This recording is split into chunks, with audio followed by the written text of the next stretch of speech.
Welcome to CWiC's workshop dealing with managing nervousness. I'm Dr. Sue Weber. I'm the Associate Director of our wonderful program. And today we have two wonderful, fabulous, not graduating ever CWiC advisors. Grace and Meg are going to talk to you about our program, and they're going to give you some really helpful insights about communication anxiety, as well as a few strategies to mitigate it. Before they do that, we're going to start with a very brief video. It's about 25 seconds to help us think about just who can get really nervous when it comes to public speaking. Go ahead, Grace. All right. I hate public speaking. There, the secret is out. I can broadcast all day on television to viewers who are unseen, but put me in front of an audience and I'm a mess. And now it's time to face my fear. All right, welcome everyone. Thank you so much for taking the time to be with us today. So as we saw, the point of that video was just to show that anyone, regardless of their background, regardless of their occupation, can experience communication anxiety. And so during this workshop, first we're going to give you an overview of us and our work, the work that CWiC does, and then we're going to do a brief workshop about communication anxiety. So by way of introduction, my name is Grace Seeley. I'm a senior in the Huntsman program. So my major in the College of Arts and Sciences is in International Studies, and I'm also minoring in Music and Hispanic Studies. And then in Wharton, my concentrations are in Finance and Decision Processes. And then most importantly, this is my third year as a CWiC advisor. I've truly loved my time with the program. I've learned a lot about my own speaking, about coaching other people. And it's been a great experience for me, so I'm looking forward to sharing with all of you some of the stuff that I've been able to do over the years. And with that, I'll pass it off to Meg, who's a brand new advisor with the program. We're really excited to have her today. Yeah, hi, I'm Meg Gladio. I am a sophomore in the College of Arts and Sciences. I'm studying cognitive science, and I'm also studying French and Francophone studies. I'm from Lynchburg, Virginia. I'm currently in Lynchburg, Virginia. And yeah, I'm really excited to join the CWiC program. I really enjoyed kind of getting ready to join. I did a lot of public speaking work in high school, and it's been one of my favorite parts of being at Penn. So yeah, I'm really excited. This is actually my first ever CWiC presentation or workshop. So I'm really excited to be here today. So today we're going to first give you a little introduction to the CWiC program. Grace is going to talk about affiliate courses and how we work with different classes at Penn to help with public speaking. And then I'm going to talk a little bit about how you become an advisor and the workshops that we do. And then we're actually going to give you an example of a workshop, and we're going to do a communication anxiety workshop and just kind of like walk you through what we would do in a workshop for communication anxiety. So Grace is going to start by talking about what our main work is, which is with affiliate courses. Yep, thanks, Meg. So as Meg mentioned, one of the key components of the CWiC program is affiliate advising. So what this means is there are certain courses on campus across the undergraduate and even some graduate schools where the professor requires one or even more major public speaking components, so group presentations, individual presentations, debates, things like that. And for those courses, the professor can elect to affiliate with CWiC, in which case an advisor, so one of us, would work with the students outside of class, individually or in groups, in preparation for their presentations. So I've worked with a number of courses over the years. Most commonly, I've worked with environmental studies courses. So these in particular are a lot of academically based community service or ABCS courses through the environmental studies department, where the students both present sort of lessons to schools in West Philadelphia, and then they also have research projects and other things they do for the class. So for example, I've worked for a while with a class about asthma, and so they go and teach in West Philadelphia schools, and then I also advise them on a group presentation they do where they have to interview a lot of experts about asthma and combine their research into a presentation, and then they also have to do an individual presentation at the end of the term. So affiliate advising is a really important part of what we do. We've been able to continue it virtually, which is really important and has been very valuable for us. But we also do workshops like these, and have a course that we all have to take in order to become quick advisors, which Meg is going to talk about. Yeah, so like Grace said, in order to become a quick advisor, you take a class that's a semester long, and this class kind of trains you to become a quick advisor. So this is my main experience with the program. I completed the class last spring. And what's so cool about the quick advisor training is that you actually get to participate in an ABCS course, which is what Grace was talking about, the courses that she advised for. So they're academically based community service classes where you have a classroom component. So in the classroom, our group got together and talked about rhetoric and public speaking and how to overcome speech anxiety, lots of different elements of how to be great communicators. But then also once a week, we went into a public school within the school district of Philadelphia, Science Leadership Academy, and we actually got to teach public speaking to 9th graders. And it was honestly one of my best experiences at Penn.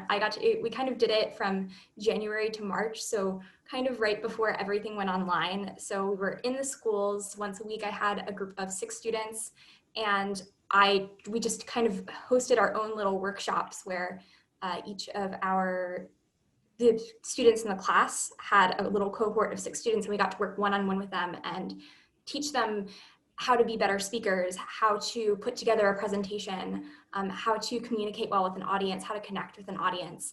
So not only were we learning kind of the theory parts in class, but we were also able to actually apply it in the world and teach these high school students about public speaking, which was so amazing.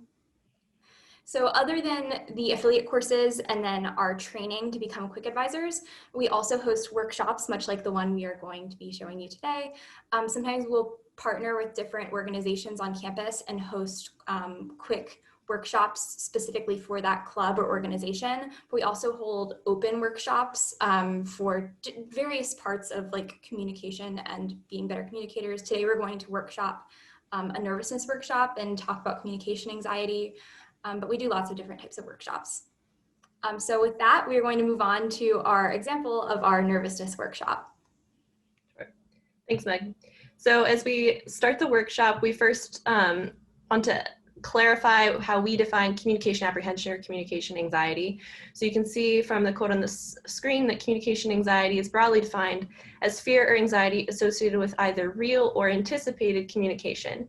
And so we really want to emphasize this distinction between real and anticipated anxiety, because we find that in our work, anticipated anxiety is often what holds people back the most. So anticipated anxiety, that's what we all experience in the weeks, days, hours, and minutes leading up to a presentation. For us, at least in the past week, it's been, is the video gonna play? Are we gonna be able to screen share? What's it gonna be like not doing this in person, feeling like we're kind of talking into the void? So anticipated communication anxiety is the worry that we have leading up to a presentation. And then by contrast, real communication anxiety is the anxiety you feel in the moment. So say you're halfway through a presentation and you stumble over your words, you lose your place, and then you start to get really nervous in the moment. That's what real communication anxiety is. And so we find, as I mentioned previously, that anticipated anxiety can be what holds people back the most. And so that's going to be the bulk of what we focus on today.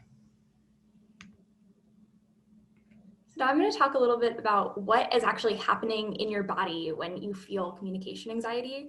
And I'm kind of passionate about this because it's really related to neuroscience, which is what I study in school, my kind of academic interest, and that's the fight, flight, or freeze reaction. So it's actually centered in this part of your brain called the amygdala, which is the emotional center of your brain. And that's what kind of initiates this stress response where your muscles tense and your heart starts beating really fast and you feel nervous. So your 3 main instinctive reactions when you have this nervousness is to fight, flee, or freeze. So with communication anxiety training, we're trying to teach you to fight, to overcome these feelings that are very natural within your body and within your mind, to fight through your speech and kind of channel your feelings into being a better speaker. But your kind of tendency is that you want to flee, you don't want to do it, you want to avoid speaking, and that just kind of makes the problem worse. Or you're going to freeze in the middle of talking and you're going to forget what you say, and you're so overcome by nerves that you just can't even think of what you want to say next.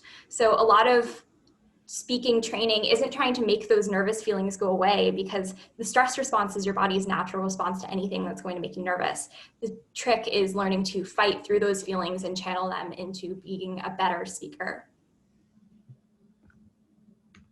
So with that being said, we also, before we get into some strategies about how you can manage communication anxiety, we want to stress this difference between performance and communication orientation, because this is a place where people, this is a pretty common cause of communication anxiety that can be avoided. So in particular, a lot of people, when they're thinking about giving a speech or a presentation, they think of it as a performance. So they feel almost like they're putting on a role. And that's where you hear people talking about stage fright within the context of presenting or giving a speech. However, we at CWiC emphasize that presenting is sort of a conversation, or it is a conversation. It's communicating information. You can be yourself and feel comfortable that you're not performing necessarily. And I think this is a particularly important distinction for performers. So for me, for example, like I'm a classical singer, and so before I took College 135, the class that we take to become CWiC advisors, I had always associated public speaking with performing in the same way I do when I sing in choir concerts or recitals or what have you. But what I learned through the class, and what we want to emphasize for you all today, is that communication is different from that type of performance, because you are really just being yourself. You're trying to sound natural and have a conversation. And so when you really begin to think of presenting as communication instead of performance, that can help to automatically alleviate some anxiety. So that being said, our first tactic that we're going to teach to help manage communication anxiety, both anticipated and real, is breathing. And this is going to sound very rudimentary, because it is, and because it's very, very important. And in particular, we want to make clear the difference between shallow and deep breathing. And so one exercise I encourage you all to do, especially because we're not all in a room together, so no one, you don't have to like look around and be like, oh, is everyone else going to do it? No, it's fine. You're in the comfort of your own homes. So if you put one hand on your chest like this, and then one hand on your diaphragm, so like if you put your thumb kind of in the center of your rib cage and then the rest of your hand down, and then take a deep breath, if you feel your chest moving, that means your breathing is very shallow. And so what happens when you're breathing in a very shallow manner, you're breathing from your chest, especially when you're anxious, is you can start to, you don't get enough oxygen. It can be very hard to control your body. You may even start to hyperventilate or feel lightheaded. By contrast, when you're breathing from your diaphragm, so when you're feeling your stomach inflate when you do that exercise, you're really, you're getting your full oxygen, your full lung capacity worth of air, and that's very much necessary in order to be able to present effectively and confidently. And so if leading up to a stressful event, you find yourself to be breathing in a shallow manner, I really suggest that you do this exercise, put one hand on your chest, one hand on your diaphragm, inhale through your nose, hold for a few seconds, nothing too crazy, and then exhale from your mouth, and it should be instantly calming because of that effect of diaphragmatic breathing. So that being said, I'll pass it off to Meg, who's going to share another strategy we use to help people work through communication anxiety. So another really great strategy that I actually used today before this presentation is visualization. And this is where you kind of systematically walk through what your presentation is going to look like and all of the moments leading up to giving a presentation or a speech, and then during, and then after. So if you're feeling really nervous for a big speaking event or even a small speaking event, visualization can be a helpful technique that's going to combine the breathing that Grace just talked about and preparation with imagination to help you picture exactly what's going to happen and alleviate some of the anxiety, especially the anticipatory anxiety leading up to a speaking event. So it's really important is that you're going to systematically imagine yourself succeeding as a speaker. And it's important to remember that success does not equal perfection. So especially if you're someone who's always going to the worst case scenario, like, oh my gosh, I'm going to forget what I'm going to say, I'm going to freeze, to think about that worst situation and how you're going to recover from it. So you actually visualize the worst possible thing that could happen, and you visualize then how you're going to fix it, rather than just worrying about it and not thinking about how you would actually go about recovering from it. So I'm going to walk you through an example of a good visualization that you might use in preparation for an important speech or anything communication related that you're feeling anxious about. So feel free to close your eyes, take a deep breath, relax, and do this hypothetical visualization with me. So imagine it is a few minutes before you're about to give a very important presentation. You feel well prepared and practiced, but the nerves are getting to you a bit. You practice your selective relaxation, you're tensing different muscle groups, you're breathing deeply from your diaphragm, and you now feel more relaxed and you stand before your audience ready to begin your presentation. But as you start speaking, you feel a rush of nerves and you don't know what to do, so you pause for a moment, take a deep breath from your diaphragm, and that helps you feel more grounded and you continue your speech.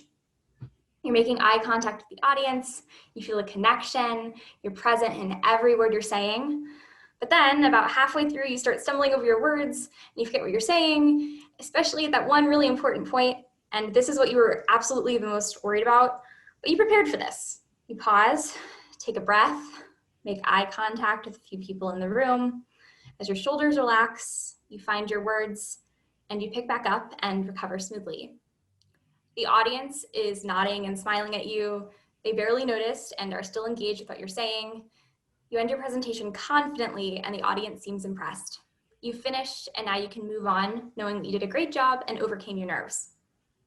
So that's just an example of a visualization you might walk through with yourself.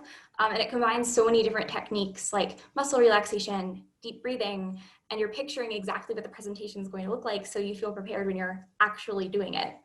And one thing that I kind of weaved in there was something called cognitive restructuring, which is when you imagine that worst case scenario, you figure out how you're going to overcome it. You kind of walk through all those negative thoughts that you might be having, and you say, okay, this is the worst thing that could possibly happen. This is how I'm going to recover from it. And you also think about the audience and you kind of restructure the way you think about how the audience is responding to you, because our tendency is to think that, oh, the audience thinks I'm terrible, they think I don't know what I'm doing. But in reality, the audience is on your side. They want you to succeed. They want you to give a good speech. And so when you kind of restructure your negative thinking, it can really help you to visualize what your successful speech is going to look like.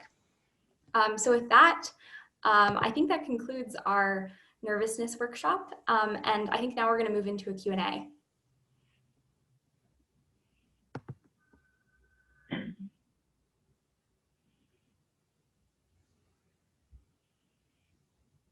Sorry, I'm here. We don't have any questions posted right now. You are welcome to post any questions you have for the advisors, and I'm happy to jump in if there's something that pertains to me. While we're waiting to see what questions or comments anyone has, I'll ask some of the questions that frequently are asked over Family Weekend, because the advisors always do this workshop topic. And there's usually a lively conversation in the room. We're usually Cohen 402, and there might be 100 people or so. So one of the questions they always ask is, how did you become a CWiC advisor? Meg spoke a little about the training course, but how did you get into the class? Talk about the application process a little. Meg, do you want to start? Yeah. I think I maybe had a slightly different path than some people. I didn't find out about the course until the semester had already started in January, and I found out about the course and it just seemed perfect for me. So I sent Dr. Sue an email, I filled out an application, and I think within 12 hours of me submitting an application and reaching out to her, I was in the class the next day. I think I had a meeting with her, and then an hour later I was in the class. And yeah, so that was my experience. I think it's a little bit different for different people who might have found out about it like the semester before and enrolled ahead of time. So if Grace, yes, because normally I'm not the person who does the interview. Grace, do you remember when you were interviewed? Yeah, so my path to finding out about the class is, so my roommate freshman year had heard about it through some people who she knew through other organizations she was involved with on campus, who were CWiC advisors already, and they had told her about it, and she went to CWiC always hosts, or at least back when we could like do these sorts of things in person, would host a Majors and More dinner around November, and she went to that and came back after and was so excited about having met the advisors and how, oh, there's this great ABCS class where you get to learn about public speaking, and then you get to coach people during the rest of the years at Penn, and I thought it sounded really cool. So I did some more research independently and then filled out a written application. And then there's an interview process. So I was interviewed by a senior advisor, and then that spring, so my freshman spring, I took the class. I'm going to add one thing, and then I'm going to throw out a question that was posted. So we don't have the dinner, unfortunately. Wouldn't it be nice to all get together for dinner? But we are going to be part of the Course and Majors Fair next week. The college is hosting it all week virtually, and our session is 5 to 6 p.m. next Thursday. If the participants look at the document that I sent out, that includes a link to the college's webpage, because we don't have the Zoom link for our event yet. They're coordinating all that. But if you have a student interested in coming, then that's where they could check. They could check the College Course and Majors page, and eventually those links in that schedule will appear. So we have a few questions. The first one is, what advice do you give students about how to maintain or improve their public speaking skills during the virtual environment? Sure. Grace, why don't you start? Yeah, I can start with that because I've been advising students this semester and also last semester since we've been in the virtual environment. I think the most important thing, at least that I've tried to emphasize in my advising, is to not perceive the two as that different. I mean, obviously, you know, we're not all together in person. I can't like feed off of the audience's energy when I'm here answering questions and presenting. But the most important parts of a presentation, things like thesis, organization, obviously the content, and then also things like delivery and even eye contact are still relevant, even though they look a little bit different. So I've been trying to get students to not really perceive the two as entirely distinct. That being said, there are some differences. So I used to be able to, in person, be able to advise people on their body language, and now I can only do that from like the waist up. So when we get back into the quote real world, some people won't have had as much time to practice like their balance and things like that. But on the whole, I think that students are still getting a really good opportunity by working with CWiC to work on things like content and organization and thesis statements. Meg, you want to jump in and add anything? Yeah, Grace kind of covered a lot of the bases. One thing that I'll add that's helped me personally do the eye contact thing is that I do hide self-view in Zoom, and that makes it so like I'm not on the screen and I'm not seeing myself, and it also makes me a lot less self-conscious because it's awful. It's almost like you have a mirror in front of you. So I learned that trick, and it helps me look right at the camera so I'm not distracted by my own movements. Definitely what Grace said, treat it like a speech in person, however hard that is. Also try to make it even more engaging, perhaps. I think in our training course, we had one of my fellow advisors who was taking the training course with me. When he was giving his presentation, he changed his virtual background, and it immediately caught everyone's attention. So especially if it's a presentation that it's not super formal, and whatever it is, if you feel that it's appropriate, maybe check with your professor first. But changing your virtual background, or just having a nice background in general that isn't distracting. So sometimes a slightly distracting background might actually be an attention getter. In other situations, a distracting background might be your big issue if you have loud posters in the background for a big speech. So those Meg, do you remember what Rodrigo did for his background? Do you remember what it was? So he was giving a presentation, and it was based on Bill Gates' speech that was kind of foreshadowing the pandemic. And I believe behind him, he had like germs or some sort of the virus under a microscope, basically. Yes. And it was, very gripping, right?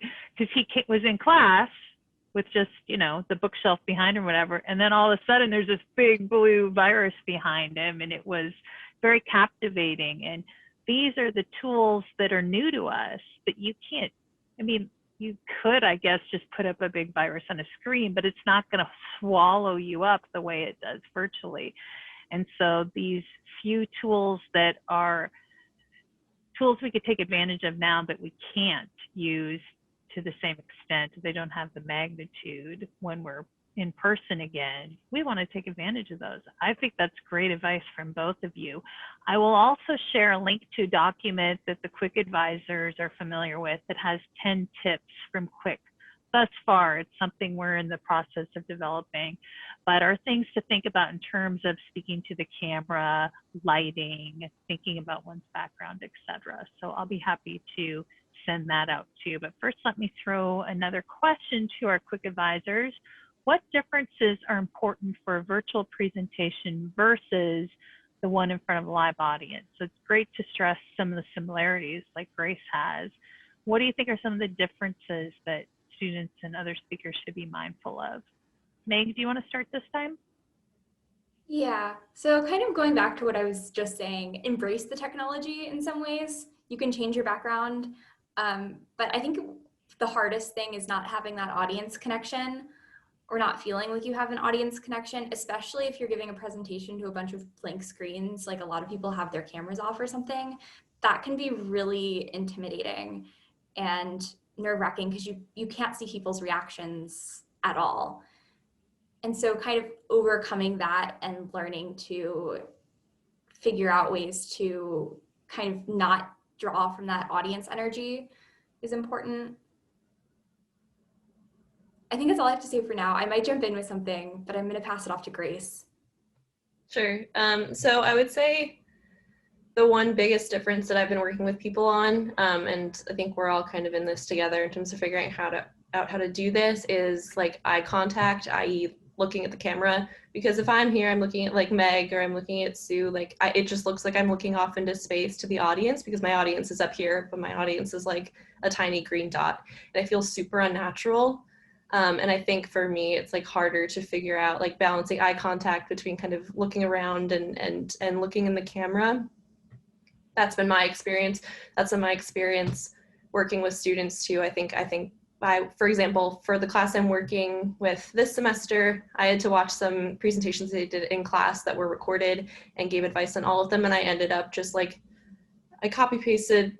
When I'm advising, I always have like certain sections and certain things that I comment on everyone's presentation. I usually don't obviously copy paste the advice itself because it's different for every person. I put like look into the camera for probably 90% of the students because it feels really unnatural. None of us have material, any practice doing it, but it's really important in terms of seeming and feeling confident when you're presenting.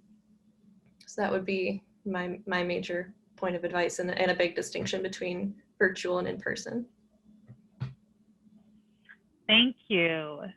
How many advisors are in the program? I can speak to that. And then how many students do the advisors work with in a school year? So Grace, do you want to start with about how many advisors or how many students you've advised in a typical semester or school year? What do you think?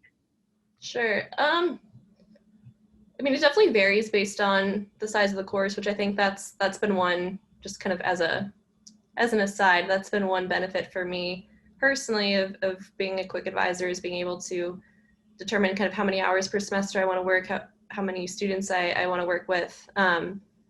For me, like the environmental studies classes I've done, and then also this semester I'm advising an engineering entrepreneurship class. All of those classes have had about 20 students per semester.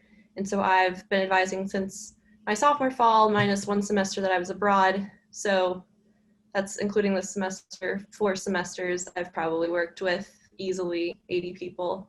And then we used to do, and hopefully we'll do after the pandemic, some sort of walk-in hours, which I used to run. And so that's for people who aren't in a CWiC affiliated class, but just want to work with someone on a presentation they have for another class. And so I sometimes we work with a couple people here and there through that program. So Meg is starting. So this is your first semester advising, Meg. So you probably don't have an answer more specific than Grace's yet.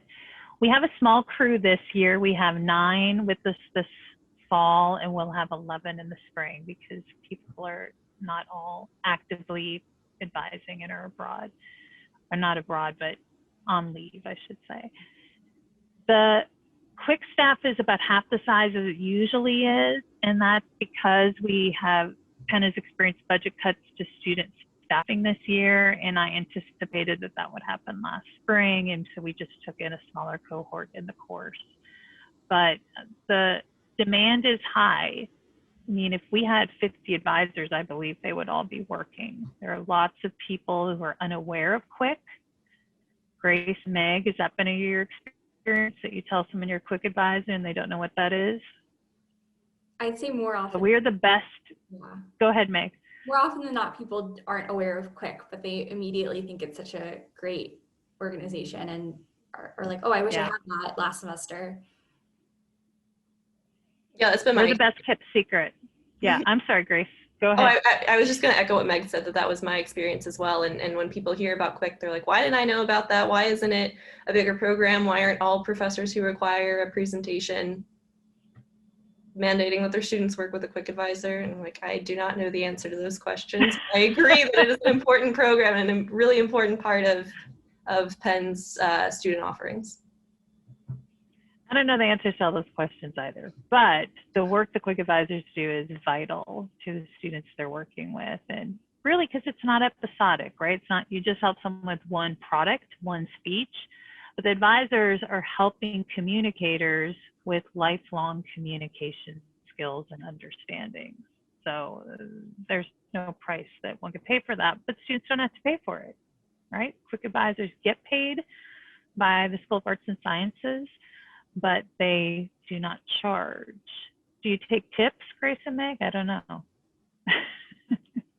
That has never come up. We will cross that bridge when we get to it. We have another question. What skills do CWiC advisors gain that are specific to the program? Grace, you're a senior interviewing and having to answer questions like that. What do you think? What skills have you gained from advising? Sure. I honestly, so I've talked about CWiC a lot in interviews, in job interviews, which I think is sort of not necessarily a skill, but important in and of itself. People find the program really interesting. And I think for me, through watching so many people give speeches, give presentations, not just within, like, not just referring to people who I advise, but I think I also kind of can't help but when I watch a speech or presentation sort of think like, is their organization clear? Do I understand their thesis? Like, are their slides good? I can't help but take notes on that type of thing. And I think that in turn has helped my own public speaking. And again, I remember like my freshman fall, I had a professor tell our class, we had a 12-page paper that went along with the presentation. So the paper and the presentation are about the same topic. And he said, it's like, look, the presentation is going to be worth a bit more than the paper, because after you graduate college or grad school or whatever, like after you're done with school, unless you're an academic, no one's ever going to ask you to write a 12-page paper again. Regardless of your profession, someone's going to ask you to present again, and it comes up all the time. And so I think being able to kind of critique my own public speaking and critique other people's public speaking has helped me to become a better speaker. It's great to hear. Meg, what do you think? I'm, again, new to the program, but something that I've gained and a skill that I've really cultivated is mentorship, especially through the training course. And I feel like mentorship is just kind of like this up and coming skill. Like, it's very shiny and new, and everyone's interested in mentorship right now. So through the training course, working with the high school students and getting that experience of going into the school, working with them, really working with people who have very limited public speaking experience at all, was such an amazing experience. I actually, after taking that course and taking another ABCS course this semester, and I'm considering pursuing a minor in education because of that course, because I loved working with the students so much. I've done very, very little advising with my peers yet, but I think that mentorship as a skill is so amazing in learning how to mentor people who maybe are younger than you or your direct peers. Like, I'm a sophomore and I know I'm going to be mentoring seniors this semester. So also that kind of dealing with peer mentorship is an interesting experience and a really important skill. Do you want to add anything else, Grace? So I think the mentorship thing is a big part of it, and that the one thing that Meg said made me think of something else, which is I think being able to, and this is something that Sue emphasizes a lot to us, is being able to build and communicate our own credibility. So I was in the same boat Meg's in now 2 years ago. I worked with, because the environmental studies courses I worked with had students of all ages, and I would go into the course and be really nervous. I was like 19 years old, and like the average age of the student was old. The average student was older than I was, and I was like, they're not going to take me seriously. I don't know. So I just was like, I'm going to fake it till I make it. I'm going to tell them about this class I took and how much advising we got to do on our own public speaking through that course, and how we've practiced advising our peers and the students at the school we worked with. And we're just going to kind of see what happens. And I had people, like tons of students, email me with like, Professor Seeley and stuff, and I was like, I was 19, and now when I zoomed into the class I'm advising this semester, and I was like, as a disclaimer, this is a peer program by design. It's supposed to be low stress. Please do not address me as Dr. or Professor. I do not have a PhD, and I'm 21 years old. So I think that's been a really important skill for me to kind of like market myself as someone, for lack of a better term, who like knows what they're talking about. Wow, that's so funny. I know you've told me that before. It's hilarious. The proof of concept is powerful. When someone does an advising session and then they give the presentation class and they know that they're better off for working with you quick advisors, then of course there's more esteem for you, right? They know you possess something, both the desire to be coaching them and the knowledge to do something that can really help them. But it's not an easy job. There are no more questions right now. So, oh wait, there are two more. So can I throw out one and then I'll go to the next question? What are some of the parts of the job that are tricky or difficult? Grace kind of was dancing around one of them in terms of maybe being taken seriously sometimes, but what's tough about the job? I think that's one of them, but that I think I haven't dealt with that too much. That was more just a worry that I had built up in my own mind more than one that was actually realized.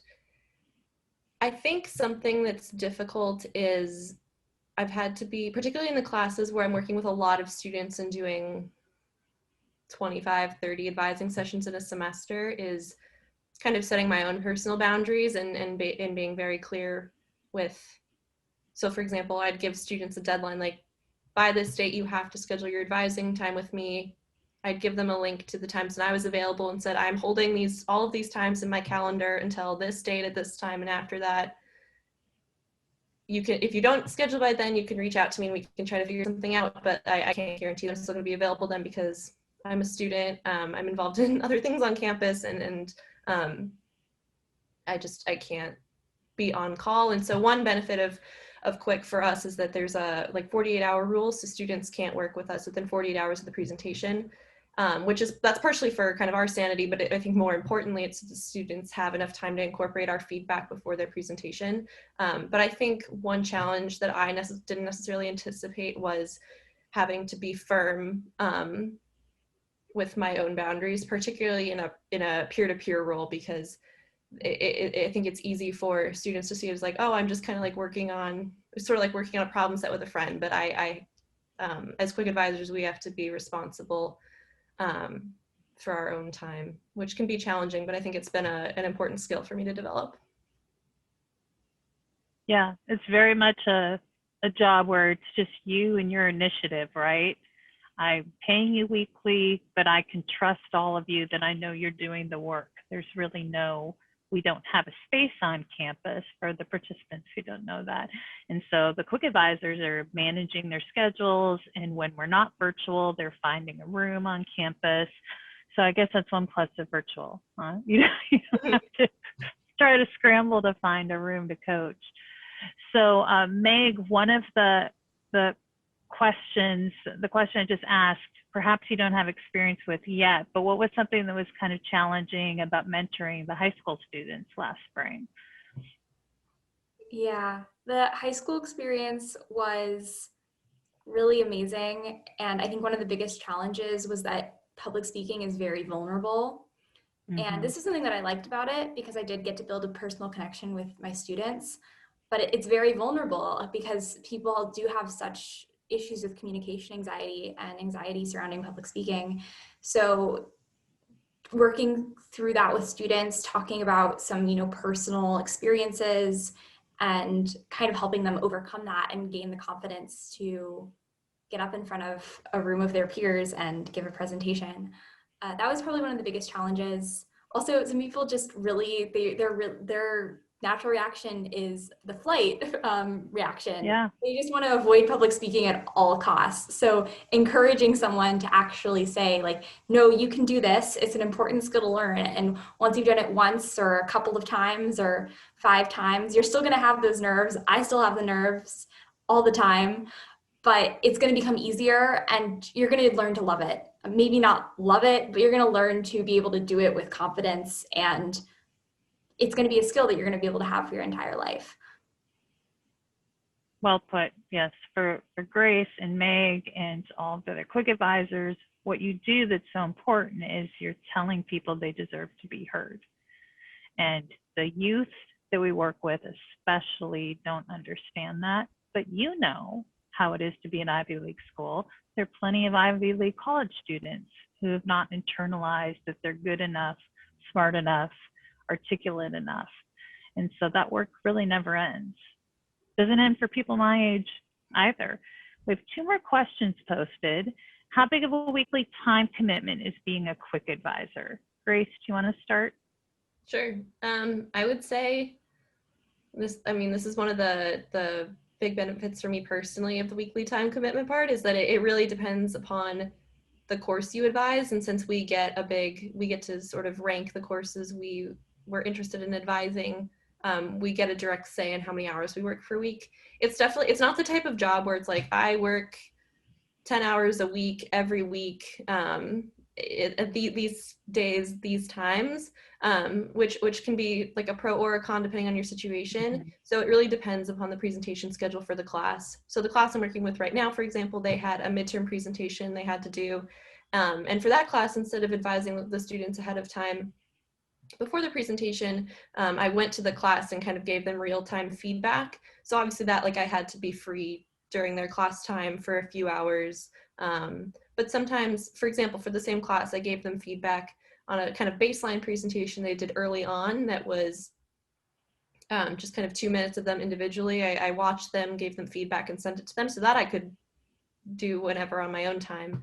And then finally, the main component of advising is advising students within a week before they give a presentation. And so that obviously, if all of the presentations are the same week, like I've had weeks of doing 4 advising sessions a day for like several days in a week. But there are also classes where there's one presenter every week for the entire semester. So if you're someone who wants a more consistent schedule, that's an option too. For me, I've been able to work it out with my like exam schedule in my classes that it can work for me to do all of my advising kind of consolidated in a couple weeks. Yeah, from my experience, I actually haven't done any advising yet this semester. I'm working with a class that is a small seminar. I believe it has 9 students, and their big presentation, it's split up among a couple of weeks. It's the last 2 weeks of November, so I'll work with them basically through November. I'll have a couple of students that I'll work with per week. So I haven't really done any advising. I think a big part of the time commitment is actually scheduling. So a lot of my hours will be, not necessarily the hours I spend with the students, but trying to work out the schedules. So for me, like Grace was saying, my time is kind of going to be consolidated into November, at least this semester, because that was what worked for me with my schedule. And that was the class I decided I wanted to work with. Okay, the last thing I see posted, let me double check and make sure I haven't missed a question. Thank you for sharing your passion and knowledge about CWiC. That's not for me, but of course I agree. I don't see any more questions. What closing thoughts do you 2 have? I'll give you a second to think about that, and we'll see if anyone posts an additional question. I want to let everyone know that I will repost, in case you came in later in our conversation, two links. One is to a document we have that's a tip sheet for virtual communication, and the other is a series of links that are relevant to this workshop today and the bios of the speakers if you're interested. My email address and the CWiC website are also on that document. Please feel free to reach out to me if you have any questions about anything. And the course for training new advisors, if you happen to know someone interested in being a public speaking coach, that information will be on our website in the next few weeks, sometime early November. Our advanced registration for spring has been moved to basically the first week of December. So we're going to push that a little too as we kind of figure out how we're doing our virtual service learning course this spring. I don't have that all finalized. All right, Meg, do you want to go first? Any closing thoughts? I don't see any more questions posted. Yeah, I think my closing thought is that I consider myself to be one of the most nervous speakers in the world. I have so much communication anxiety, but I love public speaking. I love this. I love helping other people overcome it. So to me, it's kind of a lifelong journey of becoming a better public speaker and overcoming communication anxiety. And I think learning to lean in to those nerves is what has helped me the most. So yeah, I love being a CWiC advisor for that very reason, is helping other people learn to channel their anxiety into being a better speaker. Thank you. Grace? Sure. I'll echo what Meg said. Everyone has communication anxiety, and it's something that can be managed. And I think at least what I see as a big part of my role is helping people to learn strategies that can be effective for them to overcome it so that they can, obviously, as I mentioned, communication and presentations are a fundamental component of work in a lot of different industries. And I think it's really important for people to seek out opportunities to learn skills to help overcome anxiety so that they don't see that as a barrier to getting a job that they want, for example. And then the other thing I'll say about CWiC generally, I know this, this is obviously Family Week and an audience of parents. If you have a student or you know of a student who you think would be a good CWiC advisor, would be interested in CWiC, definitely let them know about CWiC through what we spoke through today. I would encourage you to share the website with them. I've interviewed a lot of now CWiC advisors in the past, and it's always really fun to get to hear their different perspectives on why they want to be a CWiC advisor and different parts of public speaking that are important to them. And so I would just encourage you all to spread the word about CWiC to your students so we don't have as many people ask us in the future, what's CWiC? What do you do?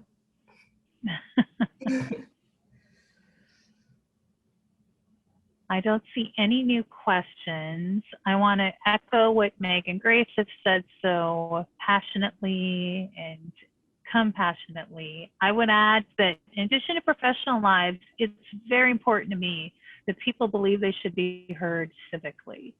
Developing a voice that you can use as a parent one day, as just a citizen in whatever enterprise you find yourself in is really important. We need a pluralistic society, not one with just a few having access to the podium or the camera. And everyone can be nervous, as their opening video showed. I mean, someone who's trained and a very wealthy, well-regarded broadcaster can be nervous than anyone can. You just might not have encountered your communication anxiety moment yet. So thank you so much for joining us. I'll leave you with the mantra that the CWiC advisors have heard. We are not striving for perfection in our program. I can't do that. So that's not achievable. It's not achievable for any speaker either, but it's definitely what fuels our anxiety, is trying to do something that surpasses a bar. But the bar is pretty low when it comes to communication. So by sincerely trying to connect with people, connection, not perfection, we can really get our message across and be an engaging community member. Anything else you want to add, Grace or Meg, before we sign off? I don't think so. Thanks everyone for joining us today. Yeah, thank you so much for being here. All right, take care and follow up with us online. Bye everyone, have a nice Saturday.